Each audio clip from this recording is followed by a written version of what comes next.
Did physicists make a wormhole in the lab? Short answer is not quite. Scientists made headlines last week for supposedly generating a wormhole. The research, reported, involves the use of a quantum computer to simulate a wormhole in a simplified model of physics. Soon after the news broke, physicists and experts in quantum computing expressed skepticism that a wormhole had in fact been created. Media coverage was chaotic.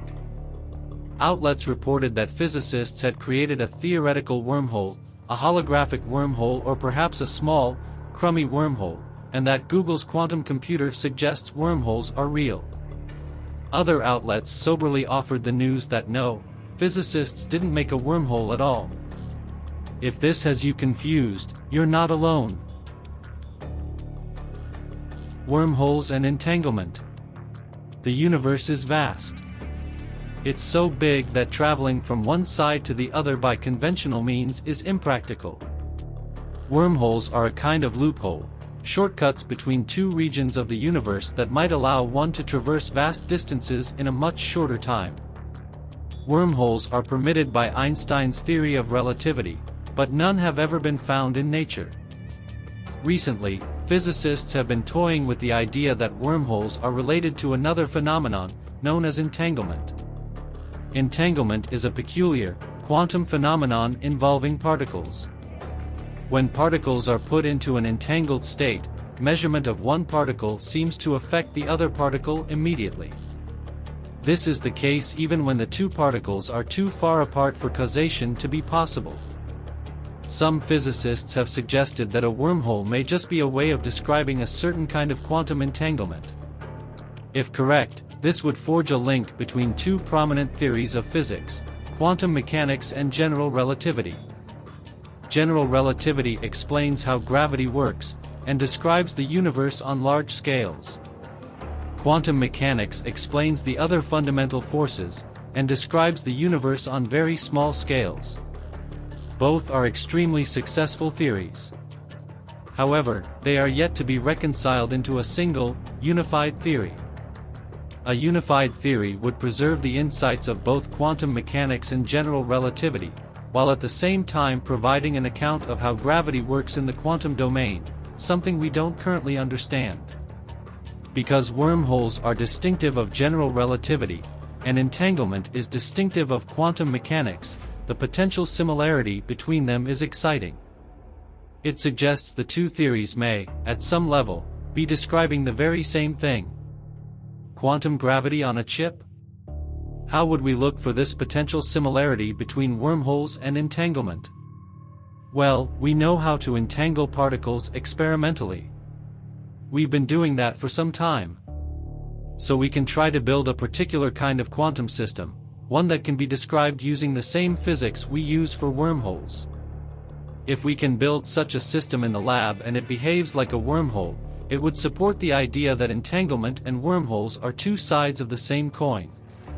In quantum computers, the basic components can be put into various quantum states that can be used to run quantum experiments. So, it seems they present an opportunity to test the relationship between wormholes and entanglement. This is perhaps why it was reported that physicists had used a quantum computer to generate a wormhole. But that does not seem to be what actually happened, though understanding why is not straightforward.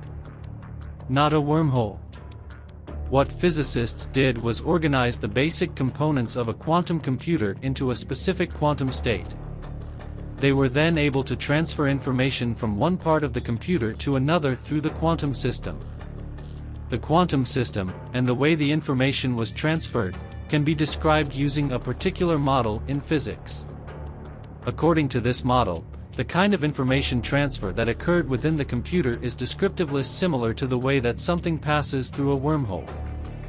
However, the model being used has at least two limitations. First, it appears to make unrealistic assumptions about the physics of our world. It assumes, in particular, that spacetime, the fabric of the universe, has certain properties that it may not have. Second, the model has been simplified to describe a simple system that can be implemented with a quantum computer. Such a simplified model may be physically inaccurate. So while we can describe what happened within the computer as though it were a wormhole, using a specific kind of model, it is unclear whether the model represents the world as we know it. No wormholes, but still impressive. So we should perhaps be skeptical that any wormholes were created. Still, there is reason to be impressed. For one thing, the team used machine learning techniques to simplify the model they were using to simulate it in a useful way. The use of machine learning to produce the simplified model is neat, and we should expect to see more uses of machine learning like this in the future. It's also important that a quantum computer was used to run the type of quantum experiment at issue. That this can be done at all opens the way toward running further experiments. This may open up an experimental paradigm that can be used to make progress in physics. There is also the possibility, albeit rather distant, that some aspect of the model that was used to describe the quantum system will be vindicated.